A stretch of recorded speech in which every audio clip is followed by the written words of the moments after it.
சென்னை புது வண்ணாரப்பேட்டையில் நேற்று இரவு முதல் விட்டு விட்டு பெய்து வரும் கனமழையால் சாலையில் மழைநீர் குளம் போல் தேங்கியிருக்கிறது. இது பற்றி விரிவான தகவலை தர காத்திருக்கிறார் செய்தியாளர் மணிவர்மன். வண்ணாரப்பேட்டையில எந்தெந்த சாலைகள்ல எந்தெந்த இடங்கள்ல மழைநீரானது தேங்கியிருக்கு, வாகன ஓட்டிகளுக்கு எவ்வளவு சிரமம் ஏற்பட்டிருக்கு?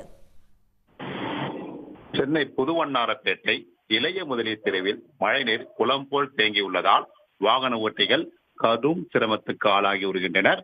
புதுவண்ணாரப்பேட்டை இளைய திருப்பகுதியில் அதிமுக ஆட்சியில் செயல்படுத்தப்பட்ட மழைநீர் வடிகால் கால்வாய்கள் தரைமட்டத்திற்கு மேலே உயர இருப்பதனால் மழைநீர் வெளியேறாமல் குளம் போல் தேங்கியுள்ளது. ஒவ்வொரு மழை காலங்களிலும் இந்த பகுதியானது மழைநீர் குளம் போல் தேங்குவது வழக்கம்.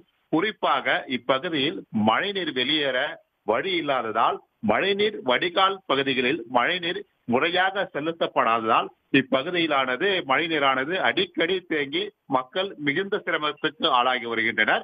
குறிப்பாக அவ்வப்போது தேங்கும் இந்த மழைநீரை மாநகராட்சி ஊழியர்கள் மோட்டார்கள் மூலம் அகற்றி வருகின்றனர். இதனிடையே நேற்று இரவு முதல் பெய்து வரும் கனமழையினால் இப்பகுதியில் மழைநீர் மீண்டும் குளம் போல் தேங்கியுள்ளது.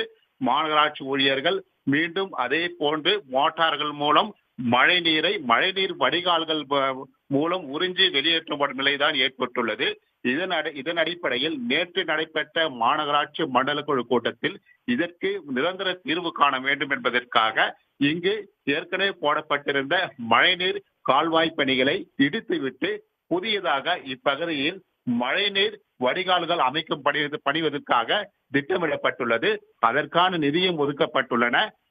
இதனால் இந்த மழையை மீண்டும் இந்த மழை நின்று ஓய்ந்த பிறகு இப்பணிகள் தொடங்கப்படும் என தெரிவிக்கப்படுகின்றன.